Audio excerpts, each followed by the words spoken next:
আমাদের আজকে বৈষম্য বিরোধী ছাত্র আন্দোলনের পূর্ব ঘোষিত কর্মসূচি বিক্ষোভ মিছিল ও সমাবেশ ছিল।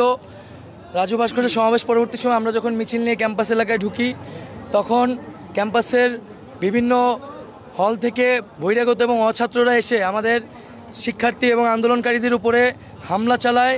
এই নির্মম হামলায় আমাদের বোনরা সহ বিভিন্ন বিশ্ববিদ্যালয় কলেজের শিক্ষার্থীরা আহত হয়েছে। প্রায় 150+ রোগী এখন পর্যন্ত ঢাকা মেডিকেল কলেজে আছে এবং আমরা এখানে যথাযথ চিকিৎসা পাচ্ছি না। আমরা ডিরেক্টর বরাবর গিয়েছিলাম, তারা আমাদের সাথে কোনো ধরনের কথা বলছে না। এখানে যথেষ্ট পরিমাণ ডাক্তার আমরা পাচ্ছি না। এখানে কয়েকজনের অবস্থা খুবই ক্রিটিক্যাল। আমরা জনগণের প্রতি, সারা দেশের মানুষের প্রতি আহ্বান জানাচ্ছি, আপনারা এই যে নির্মম হামলা, এই হামলার প্রতিবাদ জানান, শিক্ষার্থীদের পাশে এসে দাঁড়ান।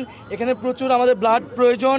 আপনারা যারা আশেপাশে আসেন তারা ব্লাড দিতে এগিয়ে আসুন, ঢাকা মেডিকেলে এগিয়ে আসুন এবং যারা অন্যান্যভাবে আছেন বিভিন্নভাবে আমাদেরকে সহায়তা করতে পারবেন, এই ঢাকা মেডিকেলে আমাদেরকে সহায়তা করুন বা অন্য মেডিকেলে নিয়ে যাওয়ার ব্যবস্থা যদি কেউ করতে পারেন সেজন্য আমরা সাহায্যের আহ্বান জানাচ্ছি। এবং আমরা অবশ্যই থেমে থাকবো না। আশেপাশে যারা আছেন সবাইকে বলবো, কেউ ক্যাম্পাস এলাকা ত্যাগ করবেন না। ঢাকা শহরের অন্য যারা আছেন সবাই ঢাকা বিশ্ববিদ্যালয়ের আশেপাশে এসে দাঁড়ান। আমরা যে কোনো সময় মিছিলের আহ্বান করব এবং সবাই একসাথে আবার মিছিল করে আমরা ক্যাম্পাসে ঢুকবো।